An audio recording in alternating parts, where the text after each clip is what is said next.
जय गुरु जी, जय भोलेनाथ की। आज हम बात करेंगे कि हम जो अपने देवी देवता को लौंग, इलायची भोग रूप में, प्रसाद रूप में जलते हुए दीपक में डाल देते हैं, अर्पण कर देते हैं, तो क्या वे देवता इसे स्वीकार करते हैं?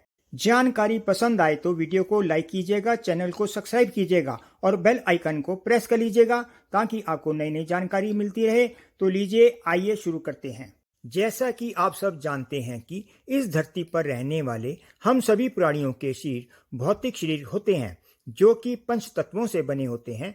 अग्नि, जल, वायु, भूमि, आकाश तत्व से बने होते हैं। लेकिन हमारे देवी देवताओं के शरीर सूक्ष्म शरीर होते हैं। तो उन देवताओं को ऊर्जा शक्ति, हम लोग जो यज्ञ हवन आदि करते हैं उनसे उनकी शक्ति ऊर्जा बढ़ती है। हम उन देवी देवताओं के निमित्त जो भोग प्रसाद अर्पण करते हैं वो उनको प्राप्त होता है, उनसे उनकी ऊर्जा बढ़ती है।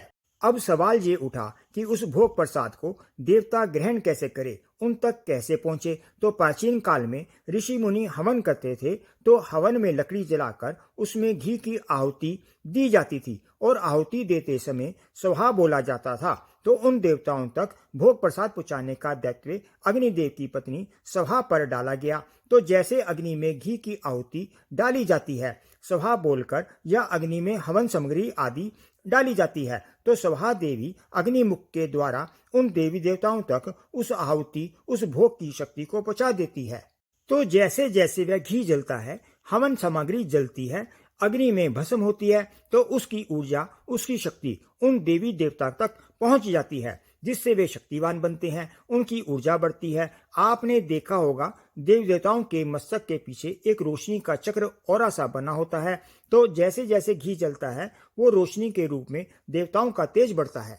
देवताओं के सूक्ष्म शरीर में ऊर्जा बनकर उनकी ऊर्जा बढ़ाता है, उनकी शक्ति बढ़ाता है। जैसे हम भोजन ग्रहण करते हैं तो वो एक खाया पिया हमारे शरीर की ऊर्जा बढ़ाता है, हमारे शरीर की शक्ति बढ़ाता है। ऐसे ही जब अग्नि में देवी देवताओं के निमित्त भोग प्रसाद की आहुति देते हैं तो उस भोग प्रसाद की ऊर्जा शक्ति उन देवी देवताओं तक पहुंचती है।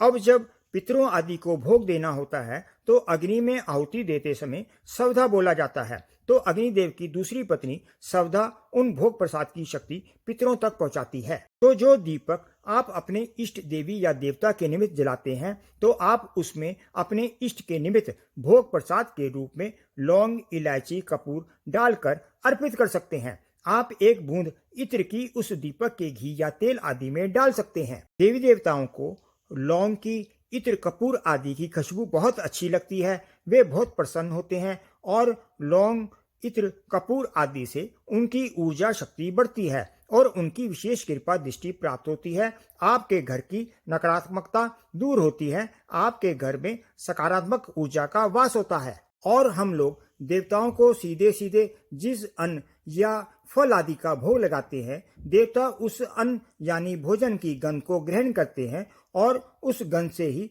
उन देवताओं की तृप्ति हो जाती है। हम पूजा के दौरान जो पुष्प देवताओं को अर्पित करते हैं और धूप दीप आदि जलाते हैं, भगवान उन वस्तुओं की सुगंध को भोग के रूप में ग्रहण कर लेते हैं। पूजा में आप लोग दीपक जलाते हैं, देवता उस दीपक के प्रकाश तत्व को ग्रहण करते हैं, वह आपकी हर बात सुन सकते हैं और महसूस कर सकते हैं। देवताओं का शरीर 5 तत्वों से रहित होता है। देवताओं के शरीर में पृथ्वी और जल तत्व नहीं होता है। देवताओं का शरीर 2 तत्व यानी तेज और आकाश से निर्मित होता है। इसीलिए देव शरीर वायु में और तेज में होते हैं। इसीलिए देवता वायु के रूप में गंध को ग्रहण करते हैं और तेज के रूप में प्रकाश को ग्रहण करते हैं और आकाश के रूप में शब्द को ग्रहण कर लेते हैं।